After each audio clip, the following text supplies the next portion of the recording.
A'udzu billahi minasyaitonir rajim. Bismillah, alhamdulillah, salatu ala rasulillah. Assalamualaikum warahmatullahi wabarakatuh.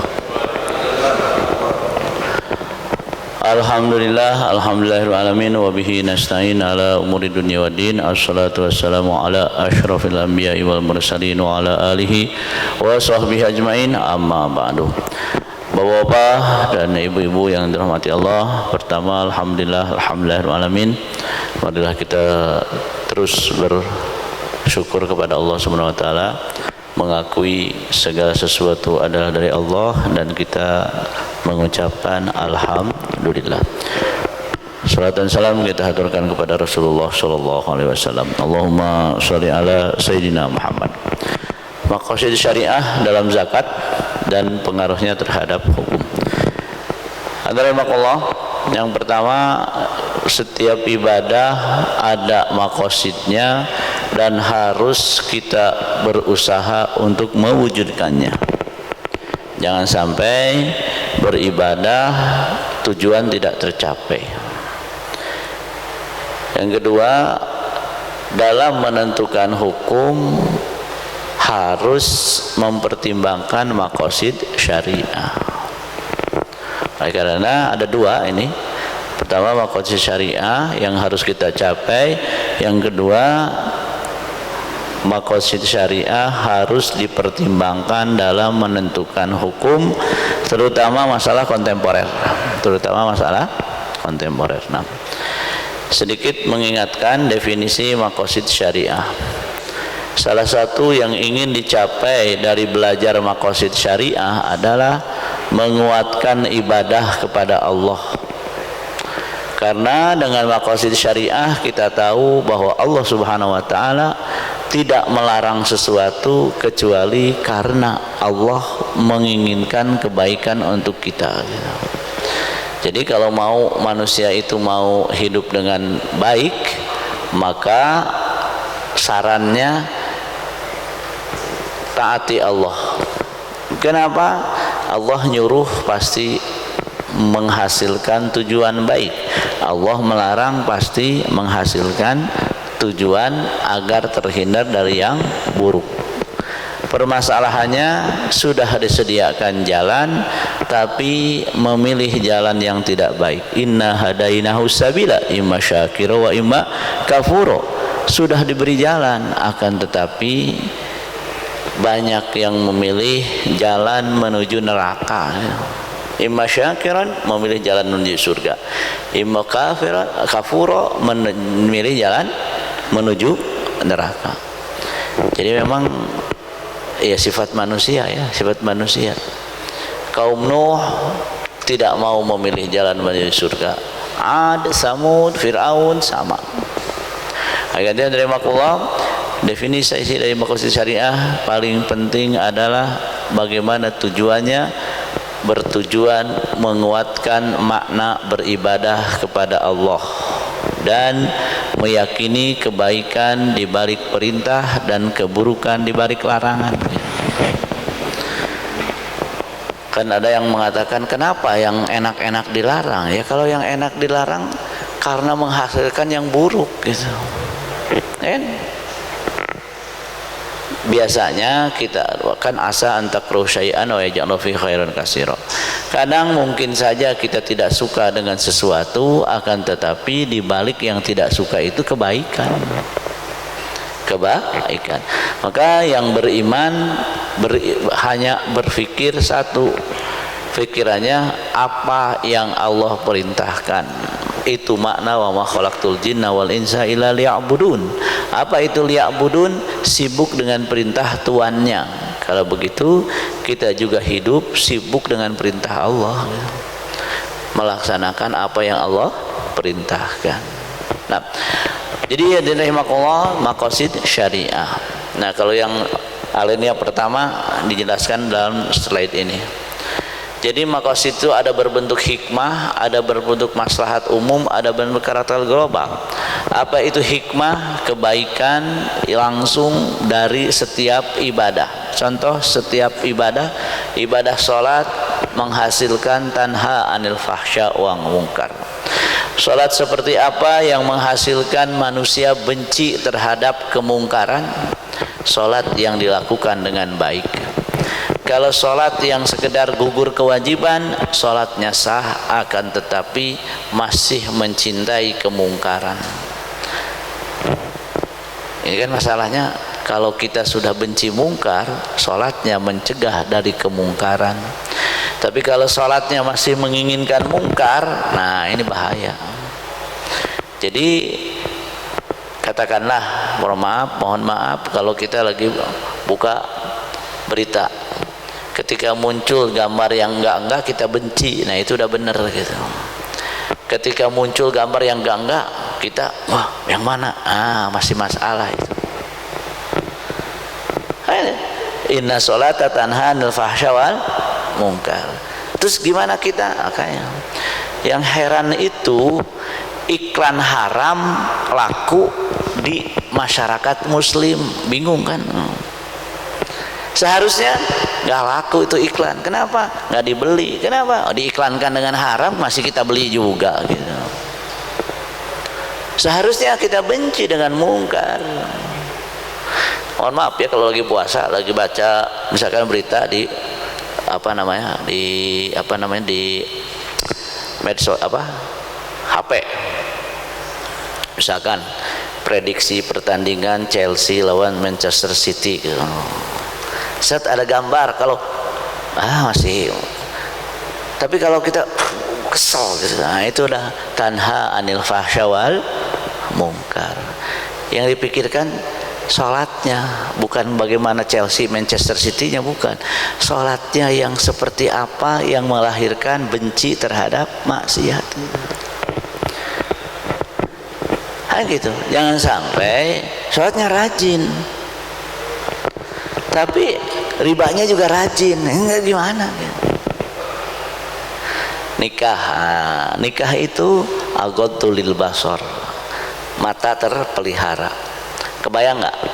Bagaimana sih akan ada orang nanya supaya kita cinta kepada istri? Gampang, jaga mata, nggak pernah ngelihat yang lain, hanya ngelihat istrinya saja. Itu otomatis yang tercantik di dunia istrinya saja. Tapi menjadi masalah kan matanya juga udah nikah, makanya kemana-mana gitu kan. Nah masalah gitu. Sedikit cerita boleh ya, karena memang saya senang miara ikan koi. Saya pernah perhatikan di kolam tuh, kenapa koi ini jelek-jelek, saya bilang. Karena saya sering melihat koi yang bagus di kios. Berarti rahasianya supaya koi kita bagus, jangan ngelihat punya orang, lihat punya kita, itu udah bagus banget gitu. Makanya pernah saya tulis di Facebook tuh filsafat koi gitu. Jadi jangan ngelihat, sering-sering ngelihat koi orang, nanti punya kita jelek. Jangan sering-sering ngelihat istri orang atau orang lain, nanti masalahnya ke istri kita. Coba kalau semuanya pakai cadar, nggak ada yang kelihatan, yang kita lihat cuma istri kita doang. Itu kan sakinah, mawadah dan rahmah. Ahsanu lil farj, terjaga dari perzinahan itu. Gitu. Makanya hukum menikah satu itu sunnah, menikah dua kalau butuh, lain lagi, kalau butuh lain lagi gitu kan. Nah, cuman banyak yang butuh dan tuani ya. Tidak berani. Nah, jadi Allah, mau diterusin yang mana? Fikih zakat atau fikih poligami nih? Mumpung ada ibu-ibu. Mana qasad sadaqatun min mal? Gak ada harta yang berkurang dari zakat, gak ada. Harta itu bertambah kalau dizakati gitu. Karena zakat itu menumbuh gitu. Makanya harus ada studi sebetulnya, studi. Peningkatan ekonomi bagi mereka yang mengeluarkan zakat gitu kan. Seperti orang studi, tambah donor tambah sehat kan gitu. Betul kan ya? Yang rajin donor itu sehat kan? Terus yang rajin zakat, yang rajin sedekah. Makanya siapapun yang paling berani sedekahnya, maka mereka yang paling mudah rezekinya. Kadang-kadang kita nggak tahu rezeki dari mana, tahu-tahu loh. Nah, jadi tidak ada ibadah yang kosong dari tujuan, pasti ada tujuan. Disebutnya hikmah. Jadi kalau sholat, hikmah sholat, puasa, hikmah puasa, atau makosid puasa. Maka sehari ini semua hikmah zakat, makosid zakat. Nah, yang tidak boleh adalah ibadahnya dilakukan, tujuannya tidak tercapai. Nah, ini masalah. Tadi menikah, ahsanulil basor, agodulil basor. Ya kalau udah nikah ya, makanya mohon maaf, konsekuensinya karena suami menjaga mata di luar, nggak pernah ngelihat kecuali yang nggak sengaja. Apa? Seorang istri kalau suami membutuhkan langsung harus, nggak boleh ditolak langsung. Kenapa? Karena kan nggak ngelihat kemana-mana, cuma ngelihat istri doang gitu. Makanya wajib gitu. Nah, jadi kenapa kadang dua, kadang tiga? Ya kadang-kadang kan berbagainya beda, ada yang beda-beda ya. Ya kalau misalkan kebutuhan dia tiap hari gimana? Kalau lagi haid gimana? Makanya Aisyah membuka pintu itu pintu daruratnya. Nah, pintu darurat yang sangat diinginkan. Darurat itu yang diinginkan dong. Nah, jadi ada apa? Tujuannya. Maka saya kadang-kadang bilang begini. Tujuan jilbab mengurangi ketertarikan lawan jenis yang bukan suami gitu. Tujuan jilbab. Pakai jilbab tapi ingin modis. Kan bingung kita. Tujuannya supaya tidak orang tertarik, ini pengen orang tertarik gimana gitu. Makanya yang paling repot apa? Jilbab kalau sudah ke undangan. Wah, itu dah kaidah-kaidah gugur itu semua. Seharusnya di undangannya, apalagi kalau ada undangan laki-laki, biasa saja, mengurangi ketertarikan. Makanya harus diwujudkan makosid. Nah, jadi dengan makosid kita lebih semangat untuk melaksanakan perintah Allah. Nah, sekarang makosid zakat atau hikmah. Nah, hikmah zakat. Pertama nanti dibahas agak detail, meringankan beban yang membutuhkan. Al-muasah itu meringankan beban. Wa i'anatul muhtajin annaha syuri'at, yang i'anah itu juga menolong. Al-muasah itu takaful, yang punya ngasih kepada yang enggak punya, namanya takaful. Yang kedua i'anatul muhtajin, menolong.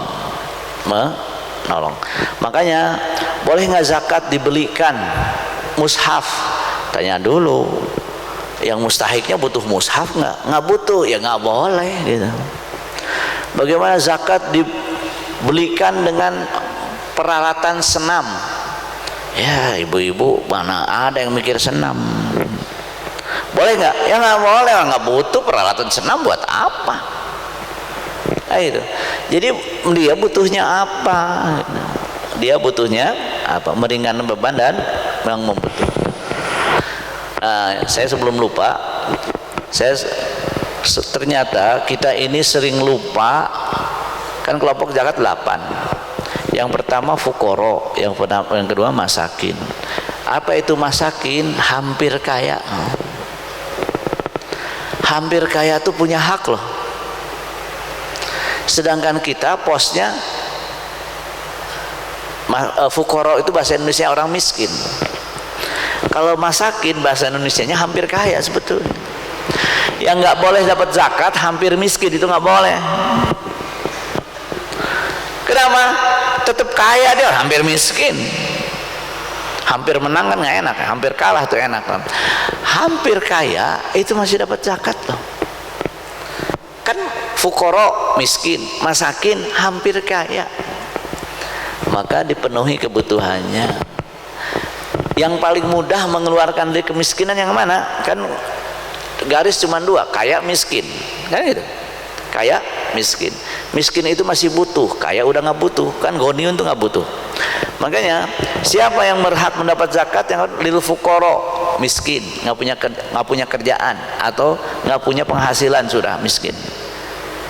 Yang kedua, al masakin, itu hampir kaya, punya penghasilan tapi nggak cukup. Nah ini jarang dibagi, Kenapa?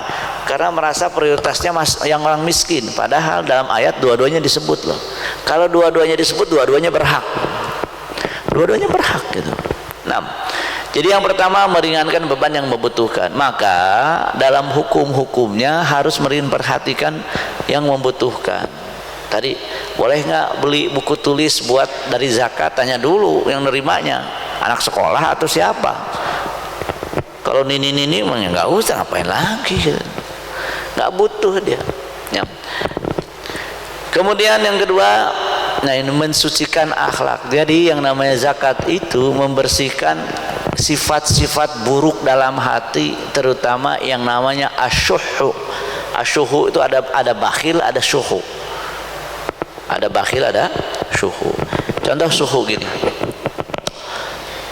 mau nyumbang, dia bilang 200 apa 100, 100 aja, itu syuhu. Orang dia mampu juga 200, enggak 100 aja lah. Syuhu itu penyakit. Di antaranya mensucikan akhlak kita. Nah, jadi menghilangkan rasa iri, rasa dengki, rasa syuhu dari zakat. Jangan sampai zakatnya dikeluarkan, sifat-sifat seperti ini belum hilang. Maka lakukan zakat dengan baik. Bagaimana melakukan zakat dengan baik? Gampang. Lebih baik dari jadi sedekah daripada kurang jadi dosa. Zakat fitrah, ada orang bikin video, soknya orangnya. Sudah, nggak usah susah, sok mana, kita juga nggak tahu itu riwayatnya gimana, orang nggak ada tulisannya. Yang jelas lebihkan. Kenapa? Kalau lebih jadi sedekah, kalau kurang jadi dosa. Lebihkan saja. Kenapa kok 2,5 kilo? Kan kita ingin aman 2,5 kilo saja gitu. 2,5 kilo. Nah, saya ingin ingatkan, zakat fitrah itu dari yang dimakan. Ada seseorang makannya bukan nasi biasa, nasinya nasi shiratake itu yang 180.000 per kilo. Terus bayar zakatnya 35.000. Salah. 180 kali 2,5 itu. Ayo. Jadi jangan sampai dia makannya apa, atau misalkan makannya yang apa, sekarang ada beras yang 0 kalori atau 0 apa, kan karbo ya, bisa hari berapa, 50.000, ya bayar zakatnya jangan ikut masjid. 50.000 kali 2,5 berarti berapa? 125.000. Ya sadar sendirilah, jangan sampai terus bagaimana kalau dilebihkan? Lebih baik dilebihkan. Nah, kemudian rasa syukur atas nikmat. Makanya kalau tidak zakat justru hartanya Allah kurangi. Kenapa nggak bersyukur? Karena in syakartum la azidannakum. Ketika dikeluarkan zakat, Allah tambah hartanya. Maka bahaya gini. Banyak sekali orang yang masuk Islam ketika Rasulullah hidup, setelah Rasulullah meninggal murtad. Di mana murtadnya? Nggak bayar zakat. Setelah Rasulullah meninggal, masjid itu tinggal 3 loh. Banyak yang murtad. Di antaranya nggak mau bayar zakat. Kenapa? Karena dia tidak bersyukur. Apa itu syukur? Nah ini, syukur adalah pertama yakini bahwa syukur dalam masalah harta ya, yakini bahwa harta yang diperoleh itu karena rahmat Allah, bukan karena jasa kita. Jadi kalau kita berhasil dalam bisnis jangan begini, jangan kayak orang cetak gol ya, itu nggak bersyukur itu, merasa berjasa. Jadi tidak boleh dalam rezeki itu merasa berjasa, nggak boleh. Siapa yang bekerja? Kita. Siapa yang memberi rezeki? Allah, gitu. Tidak boleh mengatakan apa? Dia yang serius bekerja, dia yang siang malam kemudian berhasil, saya nggak boleh. Kalau sudah berhasil itu apa? Hadza fadlun min Rabbi. Nah, itu juga kalau tidak begitu nggak akan bersyukur. Setelah itu, setelah sadar itu dari Allah, ucapkan dengan lisan tahadus bin nikmah, alhamdulillah. Jadi tahadus bin nikmah itu bukan bercerita prestasi pribadi, bukan. Tahadus bin nikmah itu mencerita alhamdulillah, gitu.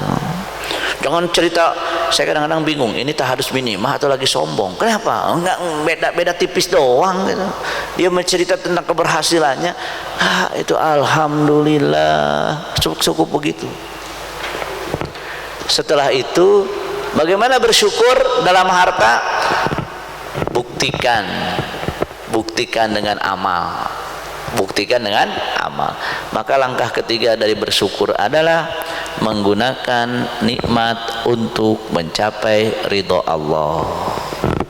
Sehat, bersyukurnya ke masjid, gitu kan. Tahajud. Dapat harta, syukurnya yang wajib zakat. Maka itu maka saya menulis bagaimana kita ini beribadah karena rasa syukur. Wah, itu hebat sudah. Jadi ketika berzakat, apa? Ini rasa syukur saya. Jangan sampai begini, orang saya kasih zakat nggak terima kasih sama saya. Nggak boleh. Zakat itu ibadah kita, nggak ada urusannya dengan terima kasih. Atau ada pertanyaan gini, ini sering, nih lagi THR ini penting, sering. Boleh nggak THR dibayar dari zakat? Saya bilang masalahnya harus gini, nggak boleh. THR itu kan sedekah, diganti dengan zakat, ya nggak boleh. Jadi kalau zakat, ini zakat, gitu. Jangan zakat ditulisin THR, nggak boleh, kemana-mana nggak boleh. Kenapa? Kan THR itu pemberian. Udahlah pakai zakat aja, nggak boleh. Kecuali kalau dikasih tahu, kalau dalam konteks itu kan jadi samar. Ini sedekah apa zakat? Apalagi zakat ditulisin THR, nggak boleh. Nggak ditulisin, tapi yang menerimanya menyangka THR, ya nggak boleh. Sering sekali mendapat pertanyaan. Ini memang mungkin ya lagi susah. Biasanya ada, udah zakat aja, nggak boleh. THR, kalau zakat ya kasih tahu ini bukan THR, ini zakat, gitu kan. Nah, jadi rasa syukur atas nikmat. Jadi kalau nikmatnya adalah harta, bersyukurnya diantaranya zakat. Nah, yang tidak boleh tadi berzakat tidak ada rasa syukur, nggak boleh. Tujuannya tidak tercapai. Maka katakan rizki itu milik Allah. Kita dapat hanya atas rahmat Allah. Setelah itu apa? Kita melakukan zakat karena rasa syukur terhadap nikmat, dan itu yang akan ditambah. La in syakartum la azidannakum. Nah, kemudian menghilangkan sebab keberkahan harta, jelas. Makanya Allah itu tidak pernah merintah sesuatu kecuali manfaat bagi kita. Di antaranya keberkahan harta. Coba, ada orang kaya sibuk rehabilitasi anaknya kena narkoba, itu hartanya berkah nggak? Nggak berkah. Ada orang kaya sibuk membiayai rumah-rumah Quran, kira-kira berkah nggak? Berkah. Makanya keberkahan harta itu penting. Semakin diberi harta, semakin taat kepada Allah. Berkah itu harta. Semakin diberi harta, semakin jauh dari Allah. Mending mana? Hartanya terbatas tapi taat Allah, atau hartanya tidak terbatas tapi tidak taat Allah? Mending mana? Mending hartanya tidak terbatas dan taat Allah. Itu kalau ujian udah nggak lulus itu udah. Bikin jawaban sendiri ya. Jadi Allah berkah. Ya kan berkah. Keberkahan harta kadang-kadang ada hal-hal yang nggak bisa dibeli gitu. Ada hal-hal yang nggak bisa dibeli. Dia coba kan kadang-kadang yang jadi masalah adalah harta membuat anak kita nakal. Gimana sih? Itu nggak berkah berarti itu. Pusing bapaknya, anaknya nakal banget. Ya kalau begitu sumbernya gimana gitu. Nah, menghilangkan hasad dari fakir miskin. Jadi fakir miskin kadang-kadang perlu dikasih tahu ini zakat. Kenapa? Karena berarti yang kaya itu sudah melaksanakan zakatnya gitu. Makanya ada yang pemberian diberitahu, ada yang tidak diberitahu. Di antaranya kalau memang dia tidak tahu itu apa, kasih tahu ini zakat, ini supaya menghilangkan apa? Hasad dari fakir miskin. Nah, ini menguatkan Islam. Ada fisabilillah. Yang kedua ada fisabilillah dengan mu'allafah qulubuhum. Makanya jangan sampai kita mengeluarkan zakat menguatkan Islamnya, enggak. Contoh, mu'allaf qulubuhum, yang masuk mu'allaf itu baru masuk Islam kita kasih uang, padahal dia orang kaya, berarti zakatnya terlaksana, tujuannya nggak terlaksana. Bagaimana? Ya udah bikin pelatihan tentang Islam, mereka diundang, dibiayai dari zakat, itu lebih manfaat. Kenapa? Menguatkan Islam. Yang kedua fisabilillah. Nah, ini yang sering jadi pertanyaan. Banyak saya pertanyaan. Masjid bertanya, Ustadz, operasional masjid udah kolaps katanya. Boleh nggak dari zakat? Banyak, nggak satu dua masjid itu pertanyaan. Memang fisabilillah ini banyak ada dua kubu ya, dua pendapat. Satu mengatakan jihad, tidak ada selain jihad. Yang satu mengatakan fisabilillah itu yang jelas seluruh proyek untuk meninggikan kalimat Allah. Yang nomor dua ini sekarang lebih banyak dipakai. Maka zakat boleh membiayai rumah Quran, zakat boleh membiayai lembaga-lembaga yang memang bergerak dalam bidang dakwah, zakat boleh dibiayai untuk riset tentang ilmu-ilmu keislaman, boleh. Zakat boleh membiayai, ya, kalau pertanyaannya, kalau operasional masjid nggak ada lagi kecuali dari zakat, boleh nggak kira-kira? Memang boleh, boleh. Catatannya sudah tidak ada lagi, boleh operasional masjid. Nah, juga zakat memperkecil kejahatan. Yang tidak boleh adalah tadi zakatnya terlaksana, makosidnya tidak terlaksana. Jadi tadi di mana di kota wisata tuh ada, saya diskusi dengan mereka tentang pos hampir kaya. Bagaimana? Ini kan mudah ini katanya, tinggal keluarin dari kemiskinan. Akhirnya saya bilang gini saja, kita bentuk dana abadi pos hampir kaya. Dana abadi tersebut karena yang hampir kaya itu bukan butuh ini, butuh bantuan modal. Dana tersebut kayak bank gitu, dikasihkan, kalau berhasil balikin, gantian. Lama-lama nanti akhirnya dibikin. Kalau dikasihkan dia merasa uang dia, enggak. Ini dana abadi zakat pos hampir kaya, jadi dikasih modal, dibina. Bagaimana pembinaannya? Dibiayain dari situ, dan itu boleh. Kenapa? Mewujudkan tujuan dari zakat itu sendiri. Jadi jangan sampai zakat 30.000 per orang. 30.000 kapan? Makanya harus perhatian juga pos apa tadi? Hampir kaya.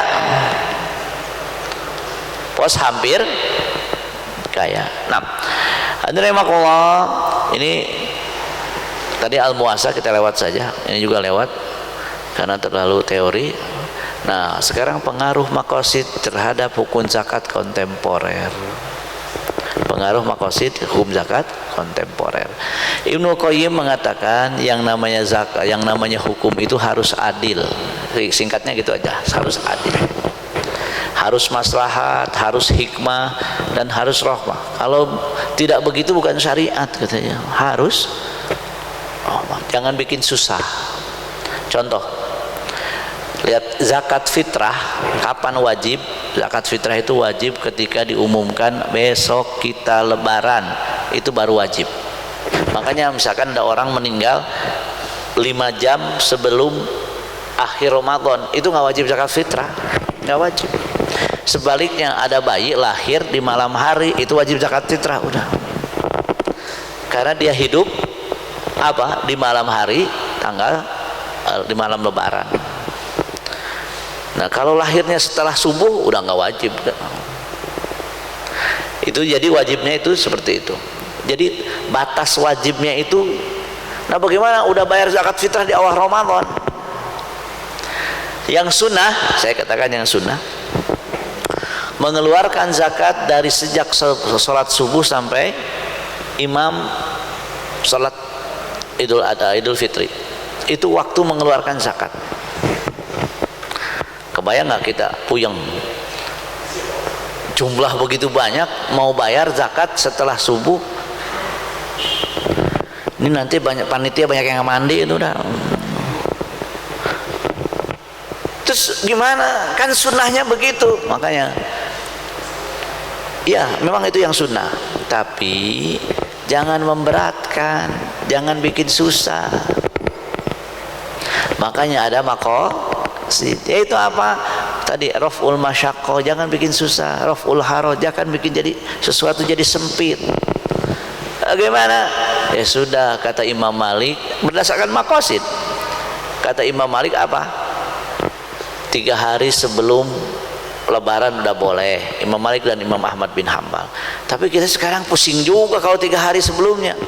Akhirnya kata pendapat Imam Syafi'i dari awal Ramadan udah boleh. Madhab Hanafi di luar Ramadan juga udah boleh. Nah memang kebayang nggak kalau nggak pakai maqasid? Pokoknya keluarkan zakat dari sejak subuh sampai nggak akan rata, itu nggak akan rata. Nah makanya tercapai maqasid jadi tujuan, bukan harfiah hukum. Maksud harfiah hukum pokoknya begitu ya begitu, titik, enggak. Ada namanya maqasid, maka dikenal namanya ijtihad maqasidi. Apa itu ijtihad maqasidi? Beristihad dengan mempertimbangkan unsur maqasid, meringankan tadi, diantaranya harus adil.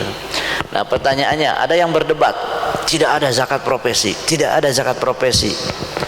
Kalau tidak ada zakat profesi, tidak adil. Makanya saya pernah membahas zakat pertanian, besar sekali zakat pertanian. 653 kilo gabah wajib keluar zakat 5%.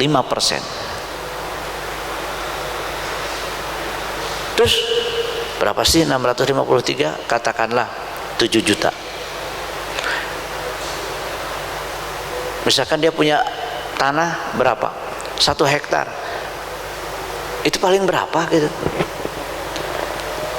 Katakanlah dapat 100 juta berapa bulan? 3 bulan. Masa yang 100 juta sebulan gak kena zakat gitu? Gak adil dong. Maka ada zakat profesi berdasarkan pertimbangan bahwa anfiqu min thayyibati ma kasabtu itu sumbernya nggak ditanya, yang jelas kalian dapat harta gitu. Di antaranya profesi. Agar mewujudkan adil, ada zakat profesi. Yang kedua, zakat profesi harus pakai haul. Zakat profesi kalau pakai haul kapan keluarnya? Misalkan gini, zakat profesi tiap bulan ditabung, tiap bulan katakan 5 juta ditabung, itu bulan ke-6 udah kepake beli mobil baru, hilang lagi, nggak ada haul-haulnya udah. Pada akhirnya kalau zakat profesi ada haul, zakat profesinya bubar, nggak ada udah. Kalau begitu jangan pakai haul, terima keluarkan, terima keluarkan. Tapi kan ada perdebatan prinsipnya, mending lebih atau mending kurang? Mending lebih jadi sedekah, kalau kurang jadi dosa. Sudah, zakat profesi tanpa haul nggak besar juga gitu, nggak besar juga. Kalau begitu kata petani, kalau nggak mau ngeluarin zakat profesi, tukeran profesinya. mau nggak jadi petani? Nggak mau juga. Ya sudah, kalau keluarin gitu. Jadi zakat profesi itu berdasarkan pertimbangan maqasid tanpa haul. Kemudian apakah dari neto atau bruto? Kalau dari neto nggak akan ada itu zakat profesi. Kenapa? Kita kan sifatnya kebutuhan jadi keinginan jadi kebutuhan. Habis juga, udahlah dari bruto potong. Makanya sering saya mengatakan lebih baik lebih jadi sedekah daripada kurang jadi dosa. Sudah bayar. Ketika di BPK sebelum Covid ya, saya Ramadan sebelum Covid, 2 Ramadan yang lalu lah, saya masalah zakat profesi, saya yakinkan tentang dalil-dalilnya, tegas dalil-dalilnya. Setelah itu ada yang nanya, Ustaz, selama ini saya nggak pernah bayar zakat profesi, gimana? Utang, saya bilang, oh besar juga daripada di sana. Bayar. Nah, ada yang nanya, Ustaz, ada nggak? Kalau sholat kan ada qadha, puasa ada qadha, zakat ada nggak? Zakat nggak ada qadhanya, saya bilang. Yang ada utang zakat. Sama nggak? Sama, tapi istilahnya bukan qadha zakat, utang zakat. Makanya yang meninggal satu periksa utang zakatnya ada nggak. Yang kedua utang ke manusia. Yang ketiga wasiat, baru bagi waris. Maka ahli waris harus jeli, ini gimana zakatnya? Selama hidup kayaknya nggak pernah keluarin zakat. Waduh, sudah hitung aja daripada kasihan yang meninggal gitu. Kasihan yang meninggal. Kan kita tahu bagaimana bagaimana pedihnya azab bagi mereka yang nggak mengeluarkan zakat. Maka sekali lagi di zaman Abu Bakar, ketika Rasulullah meninggal, Abu Bakar jadi khalifah, itu banyak yang murtad gara-gara nggak mau bayar zakat. Kenapa? Karena merasa harta itu hasil karya dia, harta itu Allah, saudara. Nah, jadi yang namanya zakat profesi tanpa haul, diterima langsung keluarkan. Karena kalau disyaratkan haul sudah zakat bubar, nggak ada. Kalau disyaratkan haul, nilai keadilan Islam sudah hilang. Tanpa haul lebih manfaat bagi fakir. Ini pertimbangan maqasid semua. Selalu ada perdebatan itu yang namanya zakat profesi. Saya bilang nggak usah dicari. Kan Nabi tidak melakukan. Nah, kalau begitu kan Nabi tidak melakukan mengeluarkan zakat 3 hari sebelum Syawal, nggak dilakukan. Jadi tidak berprinsip kan Nabi tidak melakukan. Masalahnya di zaman Nabi situasinya beda dengan zaman kita gitu. Situasi zaman kita berbeda. Nah, kemudian ini tadi yang mendahulukan membayar. Ini juga pakai maqasid. Kemudian ini masalah zakat fitrah mungkin ya. Selalu ada perdebatan tentang pakai uang atau tidak pakai uang.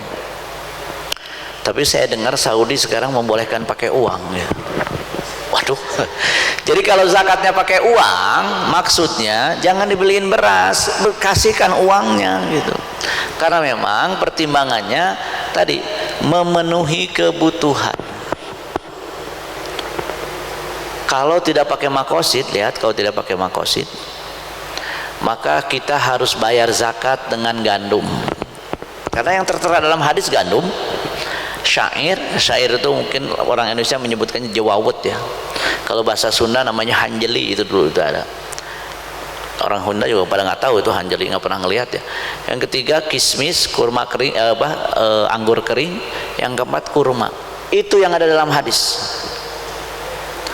Kalau nggak pakai maqasid, itu harus bayar gandum kita. Bayar gandum. Terus kenapa bayar beras? Pakai maqasid. Maksudnya apa sih ini? Maksudnya makanan pokok. Oh kalau begitu beras. Kebayang nggak? Fakir miskin Indonesia dibagi gandum. Kan nggak tercapai tujuannya. Apalagi dibagi tadi hanjeli itu tadi. Nggak tahu bahasa Indonesia apa hanjeli. Jewawut katanya. Nggak mungkin juga. berarti pakai makosidnya, maksudnya makanan pokok berarti. Sekarang kalau kita berpikir makosid lagi, lebih luas lagi, kan membahagiakan di hari itu mereka berkecukupan, punya beras, mau lebaran punya beras, kira-kira gembira nggak? Enggak. Mendingan punya uang. Kalau punya uang ya kali-kali bisa GoFood gitu, cek kan gitu. Coba subhanallah, lihat zaman yang berubah, makanya hukum tidak bisa statis, Ini sedikit saja contoh. Dulu lambang orang makmur itu dapur ngebul gitu kan. Dapurnya ngebul. Saya dapur juga nggak ngebul, berarti nggak punya uang deh itu. Sekarang lambang sejahtera apa? Dapur nggak ngebul. Gimana dapur ngebul? Orang dia setiap hari GoFood kerjanya. Berubah nggak? Berubah. Kata yang miskin mau juga, dia ingin makan enak. Kalau masak sendiri yang enak-enak, kalau masakan kalau enak pasti dijual. Akhirnya udah GoFood pakai apa? Pakai uang apa pakai beras? Kata hadirin silahkan, tidak usah bersilang pendapat. Memang dari dulunya sudah ada yang membolehkan, ada yang tidak. Namun secara makosid yang lebih mewujudkan menutup kebutuhan orang miskin ketika hari raya adalah uang. Nah, ya subhanallah ya, saya nggak pernah kebayang yang namanya mudik itu sangat penting bagi sebagian orang. Sampai ada yang dari saya lupa kotanya, pulang ke Bandung jalan kaki. Kenapa? Dilarang mudik. Subhanallah ya, masya Allah. Jadi kuat sekali. Selama ini saya berpikir kenapa harus mudik? Kan ada asrul awakhir. Saya bahagia nih nggak boleh mudik nih. Kenapa? Asrul awakhir gitu. Asrul awakhir. Nah, sedikit masalah puasa juga jangan sampai tidak tercapai makosidnya. Puasa itu sekali lagi saya ingatkan menghasilkan hati yang takut dosa, la'allakum tattaqun. Ada orang bertanya, Ustadz bagaimana indikasinya puasa kita diterima? Indikasinya puasa kita diterima itu dengan dosa malas, dengan taat semangat. Harus dijaga, harus. Kalau dibiarkan nggak dijaga, itu sebulan udah bubar. Makanya jangan menyembah Ramadan berakhir. Sembahlah Allah nggak akan berakhir gitu. Harus tercapai itu tujuannya. Sekali lagi saya berharap ibadah-ibadah ini menghasilkan tujuannya. Karena kita ini menyedihkan. Bagaimana menyedihkannya? Subhanallah, menyedihkan sekali. Masyarakat Indonesia 80% Muslim, ribanya 95% di Indonesia. Itu gimana? Kan kira-kira kalau orangnya nggak mau pada riba, bangkrut nggak tuh BCA? Bangkrut kan? Nah sekarang permasalahannya itu tadi, ternyata yang paling tidak setuju dengan aturan Allah adalah orang munafik.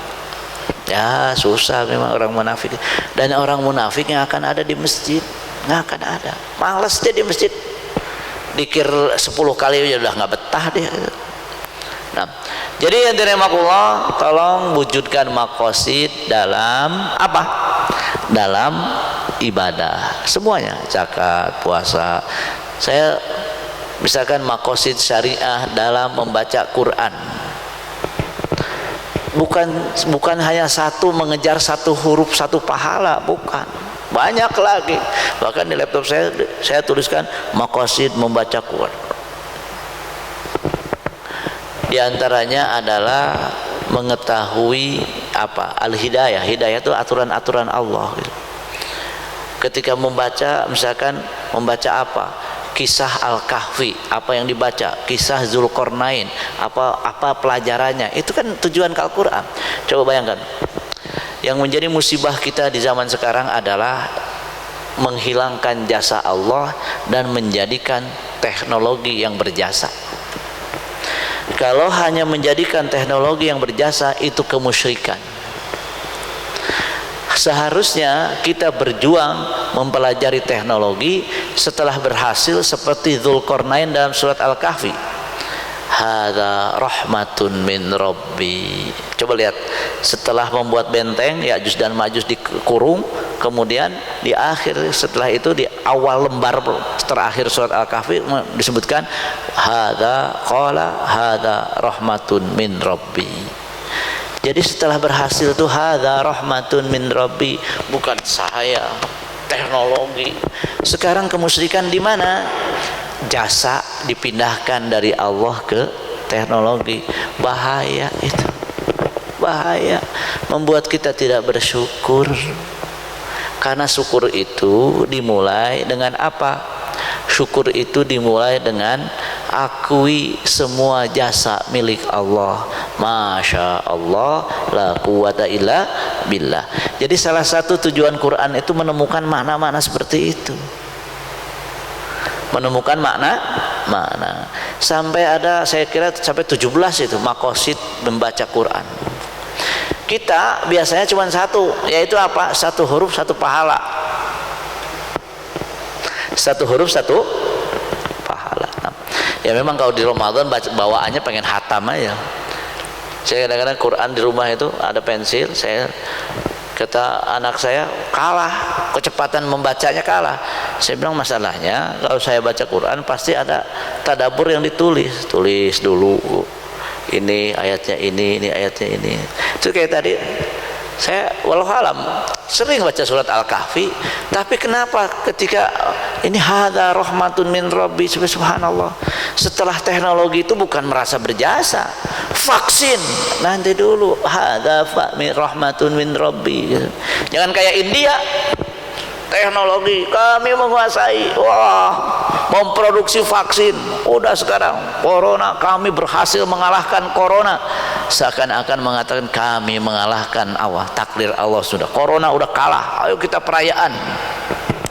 Allah subhanallah, Allah perintahkan sama itu virus bermutasi. Jadi vaksin yang dimasukkan itu nggak bermanfaat. Kenapa? Orang virusnya udah mutasi. Yang ditangkal kan virus yang kemarin, ini virus baru nggak ditangkal, kena.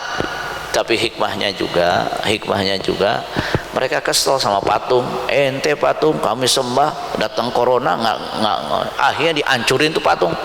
Saya bilang hebat ya, di India patung boleh dipancurin, kita patung banyak banget nih. Kapan kita hancurin nih? Jadi hadirin makulat, jangan dihancurin. Karena punya orang. Hadirin rahimakumullah, dalam hal ini subhanallah tadi apa? Jadi jangan pernah merasa teknologi itu segalanya. Subhanallah, India sekarang yang saking pedenya apa? Itu oksigen diekspor sama dia. Ketika oksigen udah nggak ada, diekspor, didatangkan virus baru. Kekurangan oksigen sekarang. Dan yang saya menjadi sedih lagi, saya akhirnya tiap hari saya lihatin ini perkembangan India. Kenapa? Sudah meninggal kena corona dibakar lagi, ya Allah. Saya kadang-kadang kasihan banget. Ya Allah Maha Kuasa. Kisah yang paling banyak dalam Al-Quran adalah tentang azab bagi mereka yang membangkang. Kita di Indonesia bilang azab aja nggak boleh. Coba posting ini azab dari Allah, oh pasti ada peringatan. Ya kan jelas yang kafir itu diazab, cuman azabnya tidak kontan. Selama azab itu turun, kita diuji keimanan. Tapi jangan sampai nggak ada. Kok nggak turun-turun azabnya? Emang karakter orang begitu. Sekarang ketika turun, subhanallah, sedikit mungkin masalah tadi makosid Quran. Di antaranya yang saya temukan, memang dalam Al-Quran itu mengatakan tanda bahwa mereka bukan Tuhan, sapi bukan Tuhan, patung bukan Tuhan, tandanya bukan Tuhan apa? Ketika Allah turunkan musibah, mereka yang menyembah patung nggak akan teriak patung gitu. Teriaknya hanya Allah. Itu menunjukkan bahwa hati paling kecilnya itu mengatakan Tuhan mereka Allah. Cek ketika musibah datang, apa yang diteriakkan? Nggak ada. Bunda Maria nggak ada. Seharusnya apa? Allah. Makanya dihancurin. Jadi ini memang saya ulangi kisahnya ketika kisah siapa? Ikrimah bin Abu Jahal. Ikrimah bin Abu Jahal, kata Rasulullah ketika Fatu Mekah, siapapun yang melihat Ikrimah bin Abu Jahal walaupun dia sedang bergantung di Ka'bah, bunuh. Jelas. Ikrimahnya kabur, diajak masuk Islam nggak mau. Namun ketika dia naik kapal laut ingin ke Habasyah, nyebrang, diombang-ambing. Satu kapal semua teriak Allah. Terus Ikrimah mikir, Lata dan Uzza kemana? Makanya yang musyrik-musyrik itu kalau dapat musibah teriaknya Allah. Cuman orang cerdas kayak siapa? Ikrimah mikir, bohong nih. Akhirnya pulang ke Mekah, minta ke istrinya, bilang sama Rasulullah, saya mau masuk Islam. Karena kalau datang langsung dibunuh itu. Akhirnya Rasulullah, Ikrimah mau masuk Islam. Rasulullah gembira, Ikrimah anakmu Jahal mau masuk Islam, sini syahadat. Akhirnya Ikrimah meriwayatkan hadis. Allahu Akbar. Jadi hadirin makullah, kita jangan sampai tergoda. Di antara yang sering saya kadang-kadang pikir, kenapa sih diulang terus, apalagi kisah Fir'aun paling sering diulang dalam Quran, paling sering diulang. Ternyata yang paling sering diulang kisahnya itu skenario-nya sering terulang. Sama skenario Fir'aun itu sama. Fir'aun itu lihat, mari kita lihat bodohnya Fir'aun. Musa, tolong dong, minta kepada Tuhanmu, angkat kami dari musibah. Musa berdoa. Setelah berdoa selesai, kufur lagi. 9 mukjizat datang ke Fir'aun, 5 diantaranya musibah. Oleh karena itu hadirin makullah, saya bilang masih mending Fir'aun ya. Kena musibah datang, tolong dong, minta kepada Allah, kamu yang doa. Sekarang teknologi dong, musyrikin lebih gede mana? Gede Fir'aun tuh sekarang. Musyrik sekarang lebih parah, kayak ingat Allah. Kalau Fir'aun masih mending, Musa itu kan bodohnya itu apa? Kalau datang musibah datang ke Musa. Kalau dapat nikmat, Musanya Musanya dihina. Nah, dia terimakullah, Quran juga punya makosid, panjang makosid Quran itu. Tidak hanya sekedar apa? Mendapatkan pahala dari per huruf. Nah, yang terbesar dari Quran adalah diamalkan. Saya masih ingatnya di mimbar ini juga saya dengar. Di mimbar ini waktu itu ya puasa juga, 2 puasa sebelumnya saya hadir dengar ceramah. Apa kata beliau? Quran dilombakan juara. Mungkin ada yang sama-sama dengar. Terus kalau diamalkan penjara katanya. Saya bilang, ini apa benar apa salah? Kayaknya benar juga gitu. Kayaknya benar juga. Coba antum bikin postingan, seluruh orang Nasrani di neraka gitu.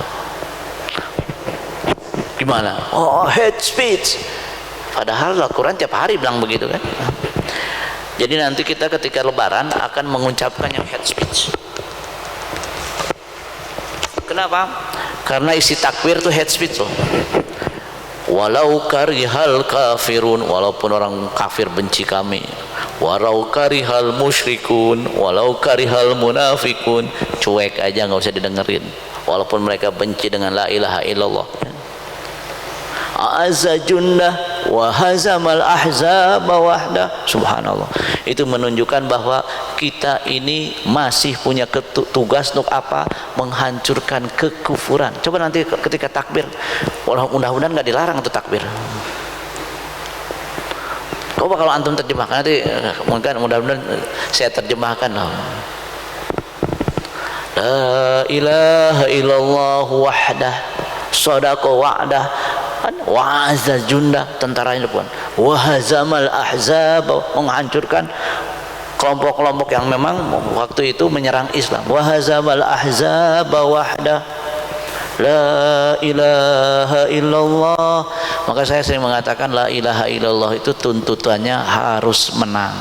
Tidak ada la ilaha illallah kalah, nggak ada. La ilaha illallah itu harus menang. La ilaha illallah itu harus menang. Nanti coba nanti itu takbirnya Imam Syafi'i ya, takbirnya Imam Syafi'i. Wah ini bid'ah, nanti dulu Ibnu Taimiyah juga membolehkan itu takbir, boleh. Nah, mudah-mudahan nanti setelah puasa selesai kita diingatkan dengan takbir. Artinya apa? Puasa itu membentuk manusia yang siap memenangkan la ilaha illallah wahdah sadaqa wa'ada. Jadi kalau bisa takbirnya diulang-ulang yang itu, jangan Allahu Akbar saja. Allahu Akbar jelas, Allahu Akbar. Kan kita aneh, Allahu Akbar ribanya 95%. Allahu Akbar ribanya 95%. Gimana sih? Gitu ya. Insyaallah. Jadi judul kita hari ini apa? Pokoknya maqasid zakat harus terwujud dan maqasid lainnya harus terwujud. Ada pertanyaan? Ada pertanyaan? Saya ingin ngasih tahu ini jam 1.20 supaya nggak pada nanya. Ada pertanyaan? Nggak ada ya? Kalau begitu, kalau mahasiswa saya balik, saya yang nanya. Nah, jadi sekali lagi ya, rahimakumullah, tidak boleh ada ibadah kita lakukan tidak menghasilkan maqasid. Maka Allah meminta sempurna dalam segalanya. Salat yang baik yang sempurna, zakat yang sempurna, kemudian puasa yang sempurna, semua tahajud yang sempurna, tarawih yang sempurna gitu. Nah, cita-cita saya yang belum terwujud 100% masih apa? Masjid Al-Hidayah tarawihnya 1 juz gitu. Tapi masih lumayan lah, sedikit-dikit. Karena saya waktu datang ke Al-Hidayah tuh Al-Hakumut Kulhu, sekarang udah lewat. Imam kita udah hafal, tapi imamnya siap, kitanya nggak siap. Aduh, gimana nih 4 hari lagi? Gimana kalau 4 hari lagi kita 1 juz sekalian? Nanggung, mudik enggak, mendingan kita 1 juz gimana? Iya ya, iya sih, tapi daripada berdiri di sana lama, mendingan berdiri di sini lama. Mudah-mudahan berdiri kita di taraweh menghilangkan capek kita berdiri di padang mahsyar 50.000 tahun. 50.000 tahun kita berdiri. Ini Pak Antotnya nggak ada ya? Kalau nggak kita demo. Pokoknya nanti malam 1 juz gitu. Saya pernah begitu kan di sebuah masjid. Akhirnya kemarin panitianya kumpul. Iya, kalau begitu kita sepakat. Kita sepakat. Ayo kita 1 juz saja. Tapi kan kami sudah tua. Saya pernah diprotes, Ustadz kami kan udah tua. Tapi lewat WA, kenapa antum bilang begitu?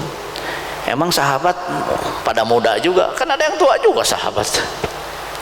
Sampai gak lama kok, gak lama.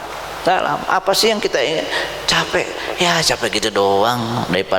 Padahal kalau lari pagi kuat, kalau jalan sekian meter kuat, apalagi main sepeda kuat. Yang sekarang disebut goes.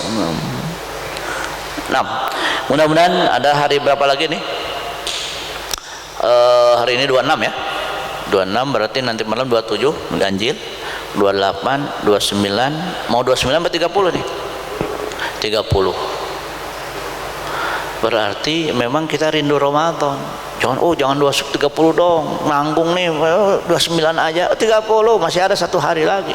Jangan-jangan malam ke 30 itu Lailatul Qadar gitu. Tapi biasanya kalau sudah malam 30 ini imamnya gue udah gak mau panjang, pendek aja ini malam 30. Udah pengen lebaran gitu. Jadi dari makolah sekali lagi mari kita optimal di sisa hari ini. Jangan pernah merasa sudah optimal. Itu bahaya. Kalau ada orang mengatakan saya udah optimal, kayak bahaya itu udah. Jadi yang namanya beribadah merasa kurang, ya Allah merasa kurang. Ada subhanallah seseorang namanya Abdullah Al-Arfaj, dia merasa kok kurang terus. Akhirnya dia sepakat dengan teman-temannya di masjid, udahlah malam ini kita hatam dalam 1 tarawih, hatam Quran dalam 1 tarawih. Dimulai dari setelah Isya, ini lebih dari zaman Rasulullah, habis sebelum fajar. Kenapa? Mereka merasa kurang kita ini. Akhirnya sepakat dia dengan murid-muridnya namanya Abdullah Al-Arfaj. Wah, kita sekarang 1 juz dalam 1 malam. Dilakukan dalam 1 juz dalam 1 malam. Kenapa? Tidak boleh ada yang merasa sudah optimal. Kayaknya surga udah di tangan nih. Iya nih, kalau meninggal sekarang kayaknya kita surga nih. Itu nggak boleh itu dah. Nggak boleh. Apalagi melihat orang-orang pada ke masjid, saya dong ke masjid, ya itu udah bahaya lagi tuh. Udah bahaya lagi lah.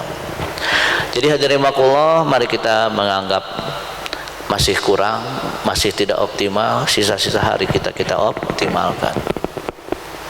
Nah, saya ini yang bisa sampaikan, mudah-mudahan tidak ada pertanyaan ya. Mudah-mudahan Allah kuatkan iman kita. Sekali lagi, tanggal 1 Syawal kita berharap menjadi manusia baru yang bisa mewujudkan makna la ilaha illallah, dan makna la ilaha illallah diajarkan Imam Syafi'i dalam takbiran kita itu. Coba antum lihat artinya takbiran. Wah. Jadi jangan sampai la ilaha illallah jadi pecundang. Nah, la ilaha illallah itu pemenang. Gitu ya. Ya. Barakallahu li wa lakum. Billahi taufiq wa hidayah. Assalamualaikum warahmatullahi wabarakatuh.